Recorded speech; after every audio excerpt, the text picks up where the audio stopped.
Hello friends, welcome to commerce education by Trupti. So आपण आज इकॉनॉमिक्सचा जो फर्स्ट लेसन आहे बेसिक कन्सेप्ट्स इन इकॉनॉमिक्सची एक्सरसाइज बघणार आहोत. ह्याच्यावर ऑलरेडी मी आधी एक व्हिडिओ केलेला, बट त्यात मी अँसर्स लिहिले नव्हते, जस्ट सांगितले होते की कोणत्या कोणत्या पेजवर कोणते कोणते अँसर आहे. सो आता मी पूर्ण लिहिलेले अँसर्स तुम्हाला दाखवणार आहेत आणि हेच अँसर्स तुम्ही एक्झामसाठी प्रेफर करू शकतात. सो हे अँसर्स लिहिले तर तुम्हाला फुल मार्क्स मिळतील. आणि हे अँसर्स कोणत्याही गाईडमधून घेतलेले नाहीत, तर आपल्या साध्या टेक्स्टबुकमधूनच आपण हे रेफर करणार आहोत. सो आपण स्टार्ट करूया. सो फर्स्ट क्वेश्चन आपल्याला दिलेला होता की चूज द करेक्ट ऑप्शन आणि स्टेटमेंट दिलेलं. तर यातला कोणतं करेक्ट ऑप्शन आहे ते मी डायरेक्ट ते अँसर्स लिहिले आहेत. सो फर्स्टचा अँसर फोर्थ ऑप्शन आहे, सेकंडचा फर्स्ट डी आहे, थर्डचा अँसर थर्ड ऑप्शन आहे आणि फोर्थचा ऑप्शन फर्स्ट ऑप्शन आहे, फिफ्थचा फोर्थ ऑप्शन आहे. तो हे सगळे आपले अँसर्स आहेत आणि ते तुम्ही कॉपी केले तर बरंच आहे. Question number 2, complete the correlation.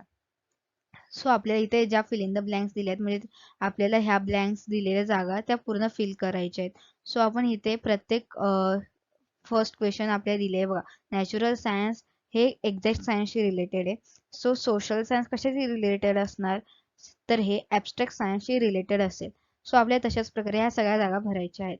So physics हे नॅचरल सायन्सचं एक्झाम्पल आपण फर्स्ट पॅराग्राफमध्ये लिहिलेलं बघितलेलं होतं. तर सायकोलॉजी कोणाचं एक्झाम्पल आहे, तर ते सोशल सायन्स आहे. असं आपल्याला आपल्या रिलेशन बघून हे सगळं कम्प्लीट करायचं आहे. थर्ड आहे नेसेसिटी. नेसेसिटीमध्ये फूड, वॉटर, शेल्टर वगैरे सगळं येतं. सो आपल्या नेसेसिटीमध्ये फूड आपण काही ऑप्शन लिहू शकतो, वॉटर पण लिहू शकतो याच्या जागी. मी इथे फूड लिहिलंय, तुम्ही काय लिहायचं ते तुमच्या मनावर आहे. कम्फर्ट. कम्फर्टमध्ये काय येतं, वॉशिंग मशीन, मिक्सर, ग्राइंडर, म्हणजे तुम्ही काहीही लिहू शकता इथे. तर इथे पण इथे रिकामी जागा नाहीये, सो आपण इथे चेंज करणार नाही. जिथे आपल्या रिकामी जागा आहे तिथेच आपण ती जागा फिल करणार. सो फोर्थ ऑप्शन आहे free goods, value in use. Economic goods, value in exchange. Free goods म्हणजे काय, value in use. Value in use म्हणजे आपल्याकडे जे गुड्स असतात आपण त्याचा फक्त यूज करणार. आणि इकॉनॉमिक गुड्स म्हणजे जे आपण सेल करू शकतो, बाय करू शकतो, म्हणजे त्याला आपण बोलतो value in exchange. Okay. So आपण पुढच्या स्लाइडवर जाऊया. सो क्वेश्चन नंबर 3 आहे, identify and explain the concept from the given illustration. So first question काय आहे आपण तो बघूया. फर्स्ट आहे, my father purchased a two wheeler vehicle.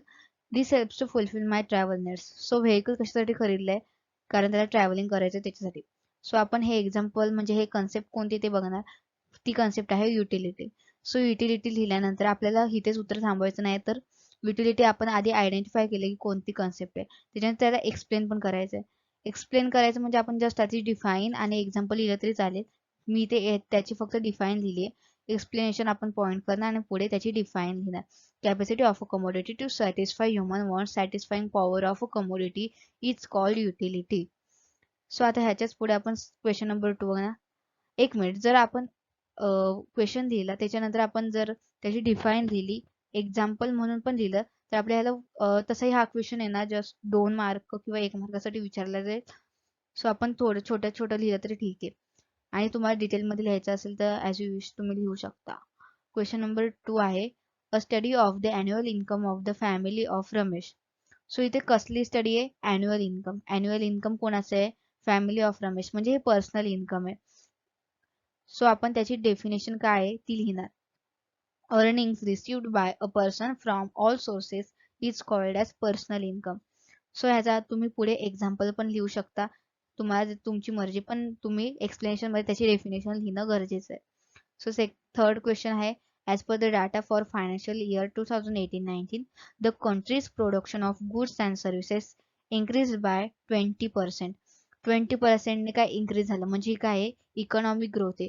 Economic growth का, कारण ही कंट्रीचं प्रोडक्शन वाढलंय, त्यामुळे हे इकॉनॉमिक ग्रोथ मध्ये जाणार. सो इकॉनॉमिक ग्रोथ आपण आयडेंटिफाय तर केलं, बट त्याचं एक्सप्लेनेशन लिहिणार, म्हणजे त्याची डिफाईन लिहिणार. The term economic growth has a quantitative dimension. In the simple words, economic growth means an increase in real national income of the country over a long period of time. हे आपण जर त्याची definition लिहिली, तेवढं केलं तरी बस आहे. So question number 4 आहे, Karuna's mother saves ₹1000 every month out of her given salary. So तिथे सेव्स या शब्दावरूनच कळते की हे सेव्हिंगची कन्सेप्ट असेल. सो आपण इथे सेव्हिंगची एक डिफाईन दिली ती लिहिणार. Saving is the part of income in which is set aside to satisfy the future needs by foregoing current consumption. So हे त्याचा आपण आन्सर लिहिणार. फिफ्थ आहे Ram's father utilize his provident fund amount to set up grocery store. So ते त्यांचा business उभा करणार, म्हणजे ते त्या बिझनेसमध्ये इन्व्हेस्ट करणार. सो ह्याचा आपण काय घेणार, इन्व्हेस्टमेंट. इन्व्हेस्टमेंट आपण आता फाइंड आउट केली कोणती कन्सेप्ट आहे. सो त्याचं एक्सप्लेनेशन आपण लिहिणार. एक्सप्लेनेशन मध्ये काय जाणार ते, it refers to creation of capital assets through mobilization of savings. Example machinery, equipments etcetera. Example लिहिलंय. तुम्ही जास्त करून एक्झाम्पल लिहा सगळ्या ह्याच्यात, तरी तुम्हाला चांगले मार्क्स मिळतील. सो हे प्रत्येक हा एक क्वेश्चन 1-2 मार्कासाठी विचारला जाईल. सो जास्त काय आपल्याला एक्सप्लेनेशन लिहायचं नाहीये, जस्ट त्याची डिफाईन, एक्झाम्पल आणि तुमच्या अजून काही सेंटेन्स असतील तुम्ही त्यात ऍड करू शकता. Question number 4, answer the following. यात आपल्याला खूप मोठे मोठे आन्सर्स लिहायचे, ते पण डिटेलमध्ये लिहायचे. सो फर्स्ट क्वेश्चन इथे दिलाय, explain the features of wealth. वेल्थचे फीचर्स विचारलेत. इथे आपण वेल्थचे फीचर्स लिहिणार तर आहोत, पण तुम्ही त्यात डेफिनेशन लिहिली वेल्थची तर अजून ते डिटेलिंग वाटेल आणि एक्झामिनर तुमची बुद्धिमत्ता तपासेल. म्हणजे ह्याने जर इथे डेफिनेशन लिहिले तर हा हुशार पोरगा वगैरे असं बोलतात. जस्ट आपण ते बघू शकतो. वेल्थ म्हणजे काय तर त्याची डिफाईन आपण लिहिणार, जी टेक्स्टबुक मध्ये ऑलरेडी दिली आहे. So wealth refers to anything which has market value and can be exchange for money. To be regarded as wealth a commodity must possesses the following characteristics. हे लिहिल्यानंतर आपण त्याचे फीचर्स लिहिणार. सो फर्स्ट आहे future utility, second आहे scarcity, third आहे transferability and fourth आहे एक्सटर्नॅलिटी. So आपण त्याचे जे जे सेंटेन्स दिले ते लिहिणार आणि त्याचे एक्झाम्पल्स लिहिले ते लिहिणार. हे पुस्तकातलंच आन्सर आहे, कोणत्याही गाईड मधून आपण घेतलेलं नाहीये. सो पुस्तकातलं लिहिलं तर आपल्याला डायरेक्टली फुल मार्क्स तर मिळणारच आहेत. सो हे आन्सर आहे त्याचं. ह्याच्यानंतर आपण त्याचा सेकंड क्वेश्चन आहे, explain the characteristics of human wants. Answer आपण इथे डायरेक्ट ह्युमन वॉन्ट्सचे कॅरेक्टरिस्टिक्स सांगणार, किंवा तुम्ही इथे वॉन्ट्सची डिफाईन लिहिली त्याच्यानंतर हे हे पूर्ण मुद्दे लिहायला स्टार्ट केले तरी ठीक आहे. तर आपण इथे कॅरेक्टरिस्टिक्स ऑफ वॉन्ट्स, ज्याचे किती 7 कॅरेक्टरिस्टिक्स आहेत. आपण प्रत्येक एक कॅरेक्टरिस्टिक आपण डिटेलमध्ये सांगणार. म्हणजे आता वॉन्ट्स आर अनलिमिटेड. सो ह्यात आपल्याला तो पूर्ण पॅरा दिलाय तो लिहिणार. सेकंड आहे वॉन्ट्स, हे दिले ते आपण पूर्ण लिहिणार. सो क्वेश्चन नंबर 5, आपण कोणत्या सेंटेन्सची ॲग्री और डिसॲग्री ते आपण इथे सांगणार आहोत. सो फर्स्ट क्वेश्चन आहे, all wants can be satisfied at a time.